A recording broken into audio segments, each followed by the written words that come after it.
Hello friends, welcome to my channel. दोस्तों, आज का जो वीडियो है वो डिलीवरी नोट के ऊपर है, जिसे हम डिलीवरी चालान भी कहते हैं। डिलीवरी नोट कब इशू किया जाता है? जब हम मटेरियल डिस्पैच करते हैं विदाउट इनवॉइस। इनवॉइस बनाने से पहले जब हम मटेरियल डिस्पैच करते हैं तो वो चालान पे मटेरियल डिस्पैच होता है, या फिर जब इनवॉइस के साथ चालान भी मैंडेटरी होता है, मतलब चालान भी हमको देना ही है इनवॉइस के साथ, तब इशू किया जाता है। और तीसरे केस में जब हम किसी को सैंपल दे रहे हैं तब भी डिलीवरी नोट इशू किया जाता है। डिलीवरी नोट पे हमेशा रिसीवर का सिग्नेचर होना बहुत ज़रूरी है, बिकॉज़ फ्यूचर में 2 साल के बाद भी 3 साल के बाद भी ये एक प्रूफ होता है कि हमने ये वाला मटेरियल दिया है। तो रिसीवर का साइन होना बहुत ही ज़्यादा ज़रूरी होता है डिलीवरी नोट पे। तो ये एक प्रूफ है कि हमने मटेरियल डिलीवर किया है हमारे कस्टमर को। बहुत बार इनवॉइस भी रेस नहीं होता है, बट पहले डिलीवरी चालान बन जाता है और चालान पे मटेरियल चला जाता है। तो ये एक प्रूफ है कि we have delivered the material to our customer. Delivery challan क्यों कंपलसरी है, क्यों इसकी ज़रूरत होती है कुछ कंपनीज़ में, ये ज़रूरी क्यों होता है, वो देखते हैं हम लोग।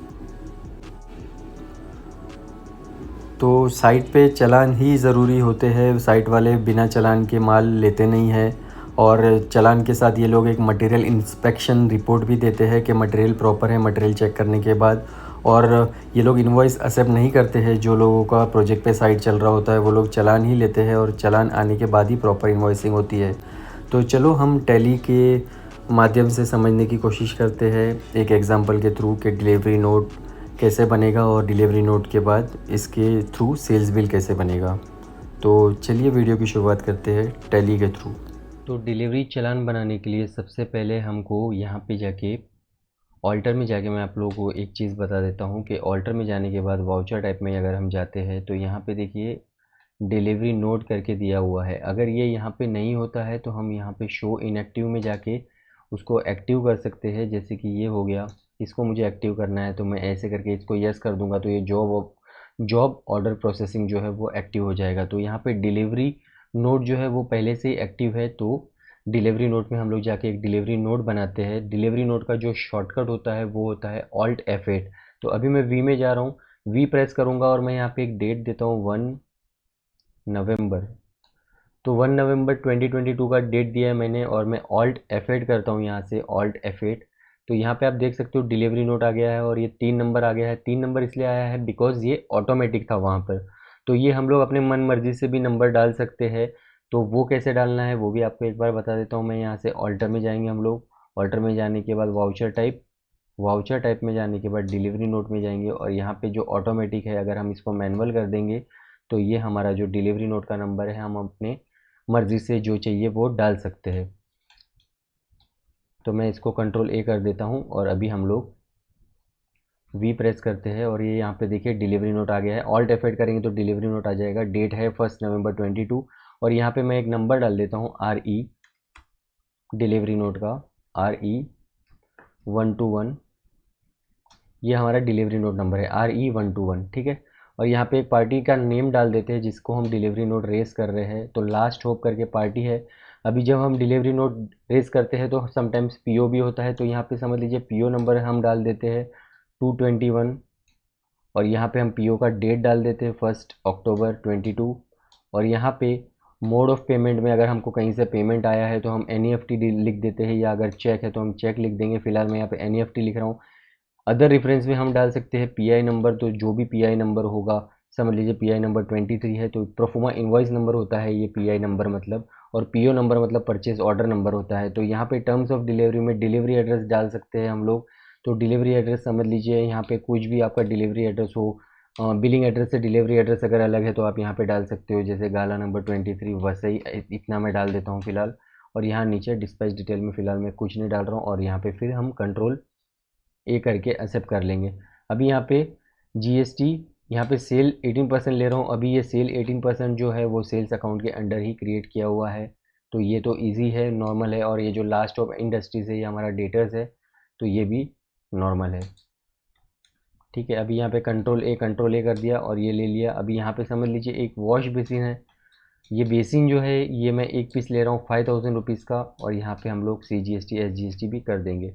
तो सेल CGST इसको भी हम कंट्रोल एंटर करके यहाँ से देख लेंगे। ड्यूटीज एंड टैक्सेस में क्रिएट किया है, टाइप ऑफ ड्यूटी में GST रखा है, और ये हम यहाँ पे सेंट्रल टैक्स रखा है बिकॉज ये CGST है, और बाकी सब नॉर्मल राउंडिंग नो 0% रखा हुआ है। कंट्रोल A कर दिया इसको, और यहाँ पे इसने 450 रुपया उठा लिया है, और वैसे ही SGST करेंगे और ये भी बराबर ले लिया है।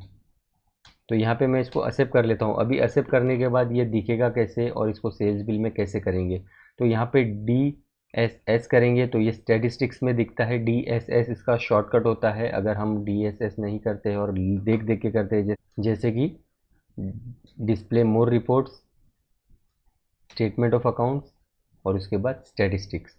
तो स्टैटिस्टिक्स में DSS का शॉर्टकट है, तो इसमें ये रहा डिलीवरी नोट। अभी ये नवंबर का डिलीवरी नोट बनाया था, वो ये रहा बेसिन का।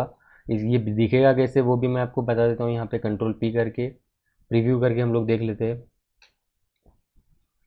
तो ये ऐसे दिख रहा है जैसे कि आप देख रहे हो डिलीवरी नोट। ये थोड़ा सा लैंडस्केप में दिख रहा है बिकॉज उस टाइप का मेरा सेटिंग है, ये मैंने करके रखा था इसलिए ऐसा दिख रहा है, अदरवाइज़ ये वर्टिकल फॉर्मेट में होता है। तो यहाँ पे आप देख सकते हो ये डिलीवरी नोट है। डिलीवरी नोट यहाँ पे ऊपर लिखा हुआ है, और यहाँ पे this is a computer generated document लिखा हुआ है। यहाँ पे हम स्टैम्प और सिग्नेचर कर सकते हैं हमारा। अभी इसको सेल्स में कैसे कन्वर्ट करना है वो मैं आपको बताता हूँ। अभी समझ लीजिए 1 तारीख का वो डिलीवरी नोट था, 1 तारीख को मटेरियल गया है। 1 तारीख को मटेरियल गया है और मतलब कंफर्म हो गया, अप्रूव हो गया मटेरियल। उसके बाद हमको सेल्स बिल बनाना है, तो उसके लिए हम वी प्रेस करेंगे। वी प्रेस करने के बाद हम F8 प्रेस करेंगे तो सेल्स का वाउचर आ जाएगा। और उसके बाद समझ लीजिए हम 2 नवंबर को बिल बना रहे हैं। अभी यहाँ पे एक बिल नंबर दे देता हूँ मैं, RE 265-22-23, ऐसा मेरा बिल नंबर है। और ये वही कंपनी हम डालेंगे, लास्ट ऑफ इंडस्ट्रीज़। अभी यहाँ पे डिलीवरी नोट में देखिए RE 121, ये हमने डिलीवरी नोट बनाई थी। तो ये जब डिलीवरी नोट का ऑप्शन आएगा तो हमको सिर्फ ये सिलेक्ट कर देना है, तो हमको कोई आइटम डालने की ज़रूरत नहीं, अपने आप वो पूरे का पूरा ले लेगा जो हमने डिलीवरी नोट में बनाया था। तो ये देखिए कंट्रोल A किया तो यहाँ पे देखिए वॉश बेसिन आ चुका है और पूरा GST के साथ पूरा हो चुका है। यहाँ पे अगर 50 आइटम भी होती तो भी हमको फिर से नहीं करना पड़ता बिकॉज हमने डिलीवरी नोट नंबर सिलेक्ट किया था। यहाँ पे जब हम यहाँ पे देखिए हमने डिलीवरी नोट सिलेक्ट किया था। अगर हम यहाँ पे नॉट एप्लीकेबल रखते तो यहाँ पे कुछ भी नहीं आता, हमको फिर से सब करना पड़ता। ये मैं बना चुका हूँ इसलिए ऐसा आ रहा है। मैं आपको फिर से बाहर जाके दिखाता हूँ। अगर हम नोट एप्लीकेबल रखेंगे, यहाँ पे मैं फ़िलहाल कोई भी नंबर दे देता हूँ, लास्ट होप, कंट्रोल ए। देखिए मैंने नॉट एप्लीकेबल रखा तो कुछ भी नहीं आया है, नॉट एप्लीकेबल रखा तो। बट वहीं पे अगर मैं ये वाला नंबर डाल देता हूँ नीचे करके RE 121 जो डिलीवरी नोट बनाई थी, और कंट्रोल A कर देता हूँ और कंट्रोल A कर देता हूँ, तो देखिए यहाँ पे वॉश बेसिन आ चुका है जो कि हमने डिलीवरी नोट में डाला था। तो जब सेल्स बिल बनाएंगे तो अगर डिलीवरी नोट बनी हुई है तो हमको फिर से सेल्स बिल बनाने की ज़रूरत नहीं, कितनी सारी भी आइटम हो वो अपने आप उठा लेता है। तो यहाँ पे सेल्स बिल भी बन चुका है और डिलीवरी नोट भी हमारी वैसी की वैसी रहेगी यहाँ पे डिलीवरी नोट में, ये देखिए। और जब हम लास्ट स्टॉप का लेजर देखेंगे तो ये वाला नहीं दिखेगा हमको, नोट सिर्फ सेल्स बिल से दिखेंगे। ये देखिए अभी हमने सेल्स बिल बनाया था 2 नवंबर में, वो आ चुका है। तो यहाँ पे जब मैं कंट्रोल P करूँगा और प्रीव्यू में अगर हम जाएंगे तो ये देखिए प्रीव्यू में जाने के बाद हमको यहाँ पे PO नंबर डाला था वो भी आ गया जो हमने डिलीवरी नोट के टाइम डाला था, और यहाँ पे हमने डिलीवरी नोट का नंबर भी हमारा आ चुका है यहाँ पे। तो आप देख सकते हो किस तरीके से हम लोग इसको डिलीवरी नोट को बिल में कन्वर्ट कर सकते हैं। और डिलीवरी नोट एक बहुत ही इंपॉर्टेंट डॉक्यूमेंट होता है जो बहुत ही ज़रूरी होता है, और हर बिल के पीछे ये लगना चाहिए। बिल के पीछे डिलीवरी नोट होनी चाहिए, बिल के पीछे ई-वे बिल होना चाहिए, बिल के पीछे डॉकेट नंबर होना चाहिए। जो हम मटेरियल हम कभी कभी मटेरियल अदर स्टेट में भेजते हैं तो वो एक ट्रांसपोर्ट का रिसिप्ट होता है जिसको हम LR बोलते हैं, LR। तो वो भी होना चाहिए, डॉकेट डॉकेट रिसिप्ट बोला जाता है उसको। तो ये सब प्रोसीजर होता है जब हम ट्रेडिंग करते हैं। तो दोस्तों अगर ये वीडियो आपको पसंद आया होगा तो प्लीज़ चैनल को सब्सक्राइब करिए। मिलता हूँ आपसे नेक्स्ट वीडियो में, तब तक के लिए thank you so much for watching my videos.